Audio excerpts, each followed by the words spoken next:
Gunpowder and expensive cedarwood cologne lingered heavily in the penthouse air as Daniel stared at the surveillance footage. Betrayal rarely comes from rival cartels or undercover informants. It comes from those sharing your DNA. What this ruthless kingpin did next would permanently rewrite the global underworld's darkest history. Daniel Mercer was a ghost wrapped in bespoke Tom Ford suits. Born into the brutal, neon-lit criminal underworld of South Korea, he had been sent to Los Angeles to expand his family's sprawling syndicate. To the FBI and the LAPD, the syndicate was a myth, a shadow organization operating behind legitimate tech and real estate conglomerates. To the street-level gangs, they were the apex predators. Daniel, who had adopted a purely Western name to seamlessly integrate into American high society, was the ruthless architect of their West Coast dominance. He was precise, unyielding, and notoriously devoid of mercy. His life was a meticulously calculated equation until a single glaring anomaly threatened to disrupt his multi-million-dollar laundering operation. That anomaly was Maya Brooks. Maya was a senior forensic auditor at Bainbridge Financial, a prestigious accounting firm headquartered in a gleaming glass tower in Century City. A brilliant, fiercely independent black woman with a mind like a steel trap, Maya had clawed her way up from the gritty streets of South Central LA. She was uncompromising, known for catching discrepancies that entire teams of veteran accountants missed. When her firm was hired to audit Zenith Properties, one of Daniel's most lucrative front companies, Maya found a tangled web of shell corporations and a missing $4.2 million. Daniel's lieutenants suggested a quiet, permanent solution: a staged car accident on the Pacific Coast Highway, a fatal mugging in downtown LA. But Daniel preferred to assess threats personally. Their first meeting took place in the sterile, air-conditioned boardroom of Bainbridge Financial. Daniel arrived unannounced, flanked by two silent bodyguards, exuding an aura of suppressed violence that made the firm's senior partners sweat through their silk ties. But when he sat across from Maya, sliding a sealed envelope containing a highly lucrative consulting bonus across the mahogany table, she didn't flinch. "Mr. Mercer," Maya said, her voice smooth but laced with absolute authority. She pushed the envelope back with the tip of her pen. "My signature goes on the bottom of this audit. I don't sign off on ghost accounts, and I certainly don't accept bribes from men who wear Patek Philippe watches, but can't explain why their subsidiary in the Caymans has no physical address." Daniel leaned back, his dark eyes studying her. He was accustomed to fear. He was accustomed to greed. He was completely unaccustomed to defiant, unwavering integrity. She sat there in a tailored emerald blazer, her dark skin glowing under the harsh fluorescent lights, her gaze locked dead onto his. She wasn't just unafraid, she was challenging him. "You are playing a dangerous game, Miss Brooks," Daniel murmured, his voice a low, gravelly baritone that sent an involuntary shiver down her spine. "Some ledgers are better left unbalanced."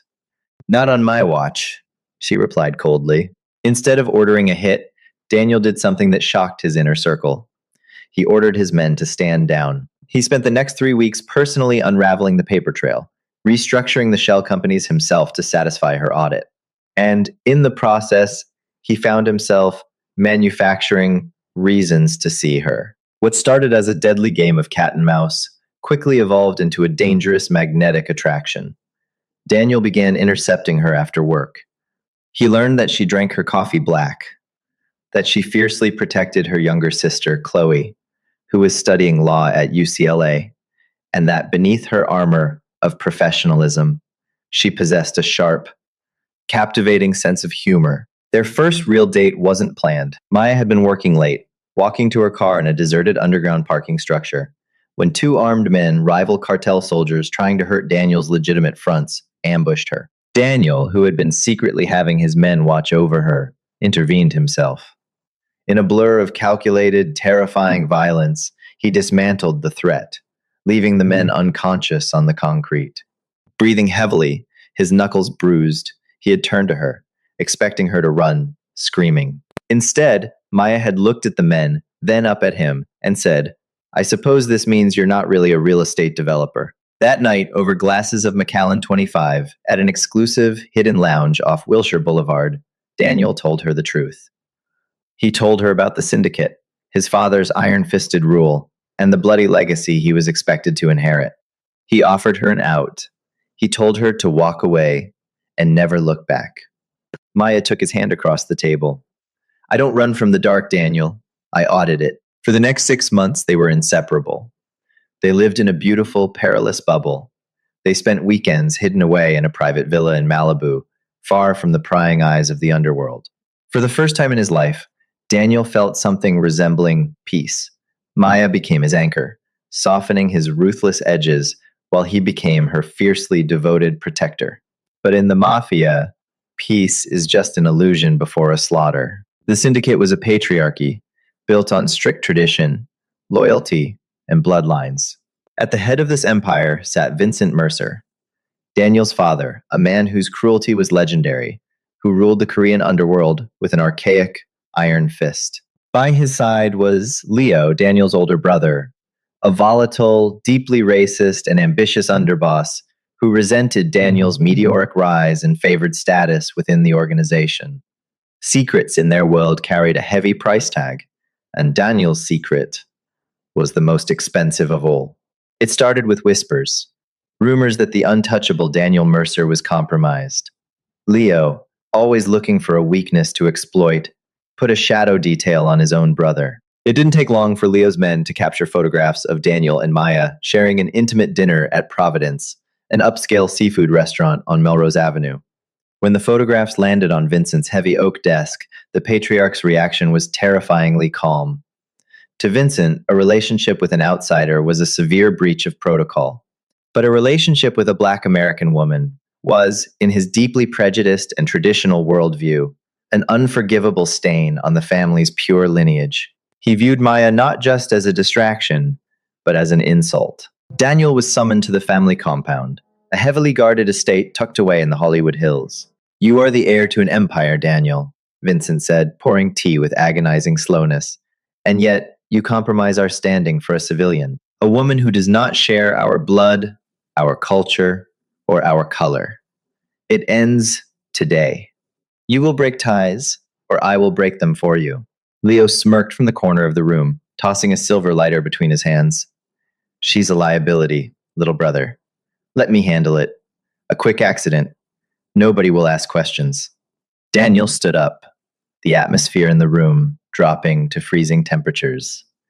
He walked slowly toward his brother, stopping inches from Leo's face. If either of you so much as breathe in her direction, Daniel whispered, his voice vibrating with lethal promise, I will burn this entire empire to ash. I am the one who brings in the money. I am the one who holds the politicians in our pockets. Do not test me. He walked out, believing his value to the syndicate would keep Maya safe. It was the most catastrophic miscalculation of his life. 3 days later, Daniel was in a high-stakes negotiation with a shipping union in Long Beach when his burner phone buzzed. It was a restricted number. When he answered, the voice on the other end was a frantic, weeping nurse from Cedars-Sinai Medical Center. Daniel broke every speed limit on the I-405, his heart hammering against his ribs in a sickening rhythm. When he arrived at the trauma ward, the sight before him made his blood run cold. Maya was sitting in the waiting room, covered in soot and blood, her hands shaking violently. But it wasn't Maya who was in surgery. It was Chloe. Maya looked up as Daniel approached, her eyes hollow, stripped of their usual fiery defiance. They came to our apartment. She choked out, tears carving tracks through the ash on her cheeks. They broke in. They said it was a message for the boss. They beat her, Daniel. They beat my little sister until she stopped moving, and then they set the apartment on fire. I barely dragged her out. Daniel fell to his knees in front of her, a primal, suffocating rage clawing at his throat. He reached for her, but Maya flinched away, pulling her knees to her chest. Don't, she whispered, her voice cracking. Just don't touch me. You promised me I was safe. You promised me she was safe. Get away from me, Daniel. Get out. He left the hospital with a singular, terrifying focus. He didn't return to his penthouse. He went straight to the underground depths of his network. It took him less than 3 hours to hunt down the men who orchestrated the attack. He found the lead arsonist, a low-level enforcer named Wyatt, hiding in a cheap motel off the I-5. Daniel didn't ask questions initially, he exacted pain. When Wyatt was finally broken, bleeding out on the cheap linoleum floor, crying for his life, he coughed up the truth. Who gave the order? Daniel demanded, his hands stained with the man's blood, a loaded Glock pressed directly against Wyatt's forehead. Who paid you? It was family business, Wyatt sobbed, spitting teeth onto the floor. It was the old man, Mercer, your father, and Leo. Leo gave us the address. They wanted to send you a message. They said the black bitch needed to learn her place. Daniel pulled the trigger. The gunshot echoed in the cramped motel room, but Daniel didn't hear it. A deafening silence had fallen over his mind. The gun slipped from his hand, clattering against the floor. He stared at his own blood-soaked hands.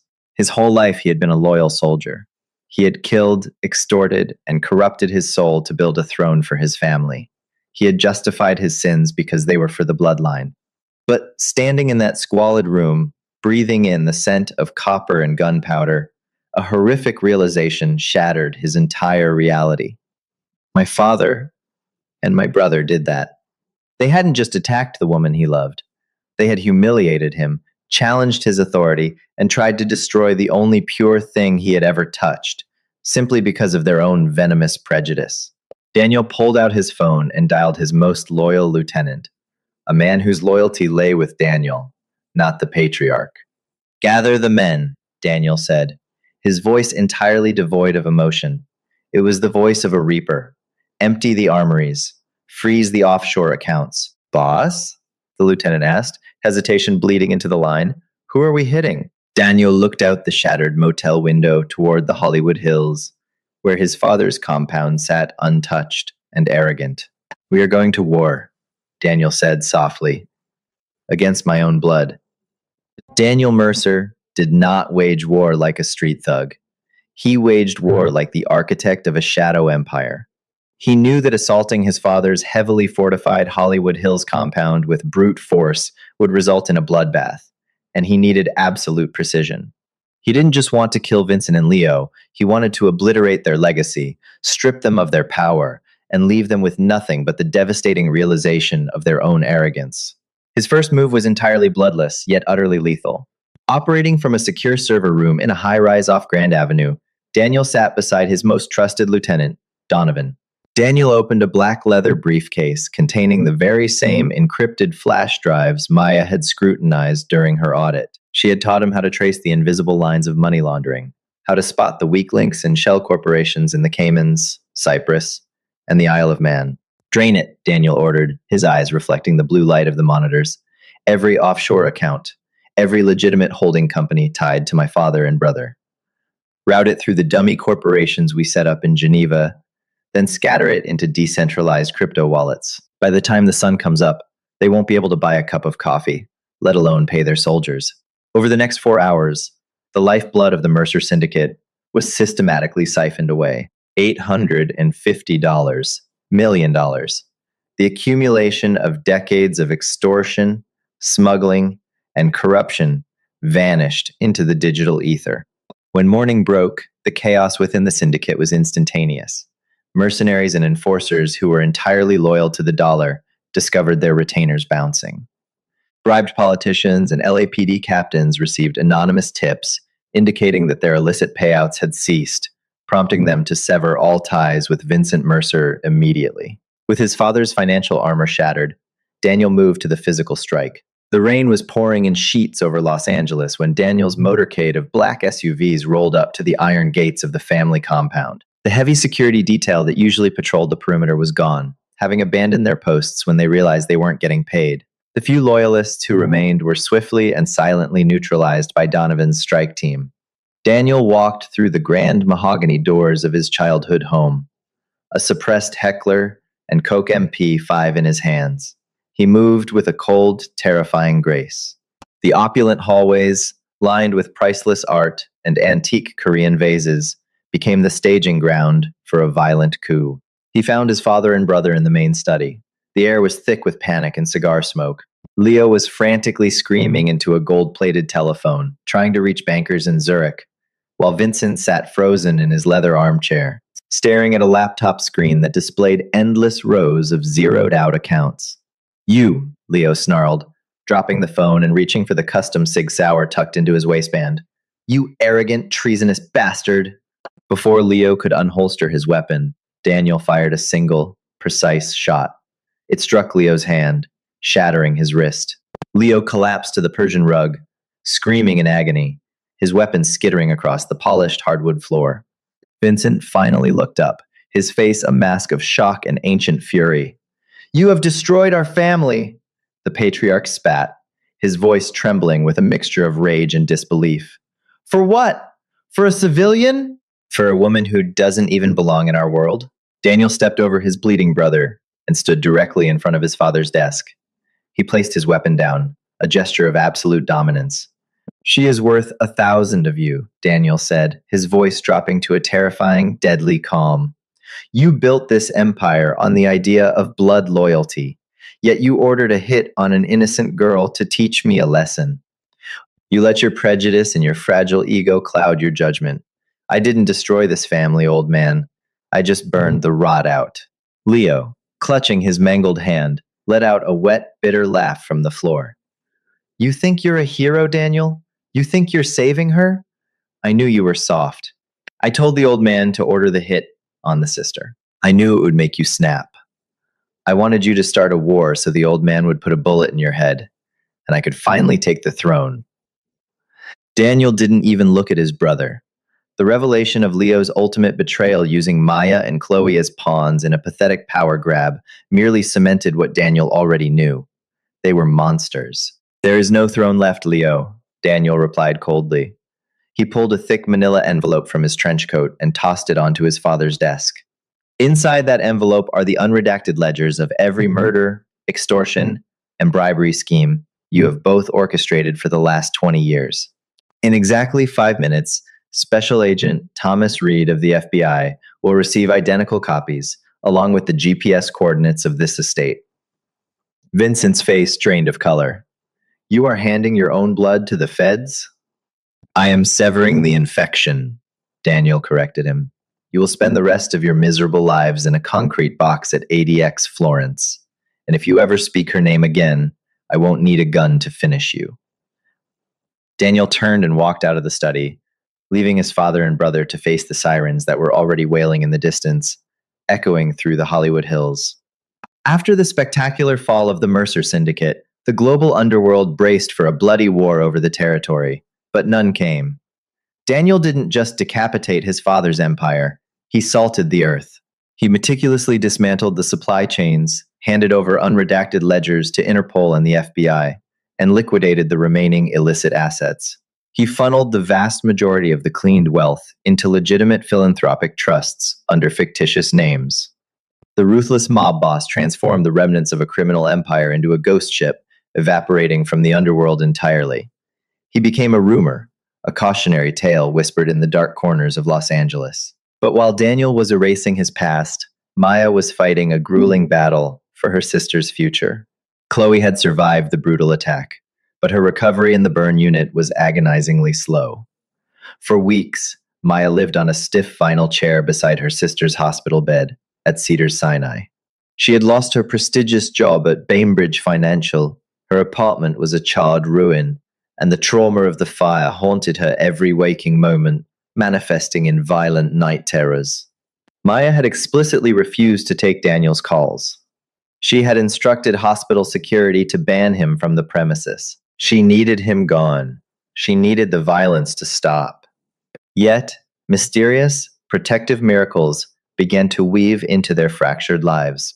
The hospital billing department, visibly bewildered, informed Maya that a private benefactor had covered Chloe's extensive medical expenses in perpetuity. An anonymous, ironclad trust was established in Chloe's name, ensuring she would never have to worry about UCLA law school, tuition, or living expenses again. Furthermore, the LAPD quietly informed Maya that the remaining men responsible for the arson were found permanently incapacitated in an abandoned shipping container near the port of Long Beach. Maya knew exactly who the invisible guardian behind these actions was. He was keeping his promise, even from the shadows. 3 months after the night that shattered their lives, Chloe was finally discharged. With nowhere to go, Maya checked her P.O. box and found a heavy manila envelope. Inside was the deed to a beautiful, highly secure oceanfront property in Laguna Beach, completely paid off, fully furnished, and registered under a heavily guarded LLC. Attached was a simple handwritten note on heavy cardstock. For your peace. They relocated. The rhythmic sound of the Pacific Ocean became their therapy. One misty Tuesday evening, Maya was walking alone along the shoreline, the frigid salt water rushing over her bare feet. The deep, lingering wounds of trauma were finally beginning to scab over. As she looked down the deserted stretch of sand, she saw a lone figure standing near the jagged tide pools, partially obscured by the creeping fog. It was Daniel. He was wearing a simple dark wool sweater and canvas trousers, completely devoid of the expensive bespoke suits and the terrifying aura of power he used to wear like armor. He looked older. There were dark circles under his eyes and a profound weariness in his posture. Yet, he looked remarkably grounded. Human. Maya stopped walking. Her breath caught in her throat, her heart hammering a frantic rhythm against her ribs. She didn't run, and she didn't reach for her phone. Daniel closed the distance between them slowly, his hands buried deep in his pockets, respecting her space. When he stood a few feet away, the silence stretched between them, heavy with the crushing weight of everything they had lost and everything he had destroyed. I told you to stay away, Maya said softly, her voice barely carrying over the sound of the crashing waves. I know, Daniel replied, his dark eyes searching hers, desperate for a sign of forgiveness but expecting none.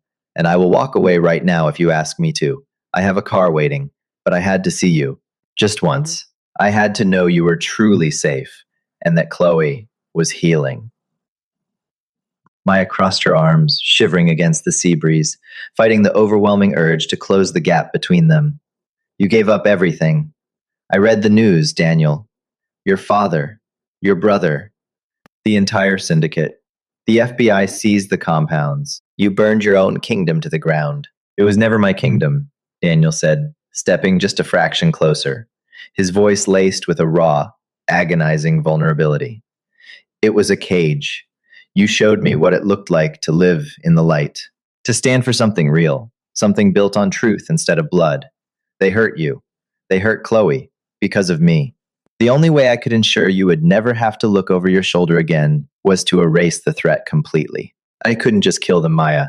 I had to unmake them. He reached into his coat pocket and pulled out a small, worn leather notebook. He held it out to her, his hand trembling slightly, a physical betrayal of the stoic Mafia boss he used to be. This is the last of it, he said, his voice thick with emotion. The passcodes to the final legitimate trust. It's clean money, Maya. Completely untraceable to the past. Vetted by 3 independent offshore lawyers. It's for you and Chloe.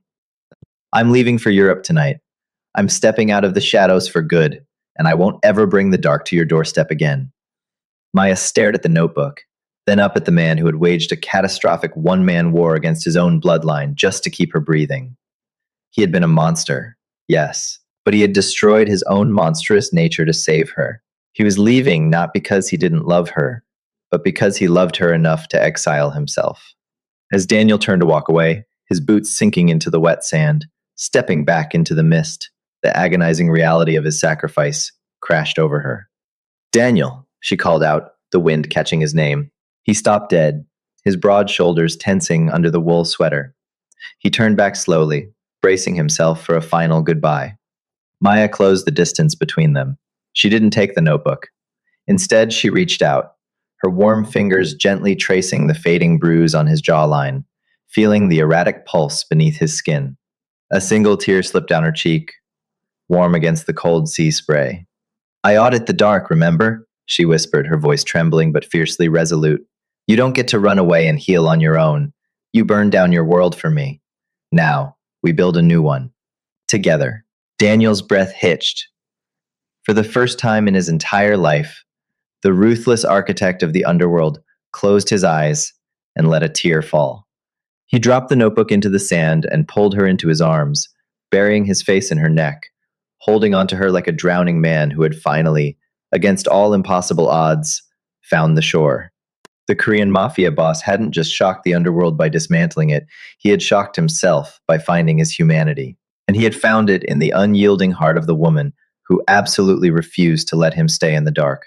If this intense story of absolute betrayal, massive underworld twists, and a dangerous romance that defied all the rules kept you on the edge of your seat, hit that like button right now. Don't forget to share this incredible real life inspired drama with your friends, and subscribe to the channel for more wild, shocking, and gripping storytelling. See you in the next video.